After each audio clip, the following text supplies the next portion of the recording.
नमस्कार मंडळी, आज आपण बनवणार आहोत चिरोटे। मी इथे पाक बनवून घेणार आहे। त्यासाठी मी इथे 1 तांबे पाणी टाकले आणि अर्धा किलो साखर घेतली आहे।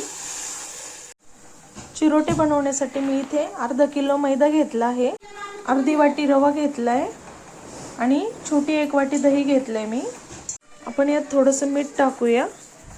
आपण इथे पाकामध्ये विलायची टाकूया। पाक आपल्याला जास्त घट्टही नाही आणि जास्त पातळही नाही बनवायचं आहे, मीडियम पाक ठेवायचा आहे। मी इथे 1 पळी गरम तेल घेतलंय, हे आपण टाकून घेऊया पिठात। हे मिक्स करून घेऊया आपण। मी इथे तेल सगळं मिक्स करून घेतले। दही टाकूया आपण, रवा टाकूया, थोडं थोडं पाणी टाकून आपण हे मळून घेऊया। अशा प्रकारे मी पीठ मळून घेतलंय। आपण हे 15 ते 20 मिनिटं भिजत ठेवूया। इथे 1 वाटीत मैदा घेतलाय, यात आपण तेल टाकून हे सगळं मिक्स करून घेऊया। पहा, आपल्याला असं मिक्स करून घ्यायचंय। हे पहा, अशा प्रकारे मी तेल आणि मैदा मिक्स करून घेतलाय। तुम्ही यात तूप पण टाकू शकता। हे पहा, आपला पाक झाला आहे। आपलं पीठ भिजलं आहे। आपण आता हे लाटून घेऊया। आपल्याला इथे मोठी चपाती लाटून घ्यायची आहे, आपण ही लाटून घेऊया।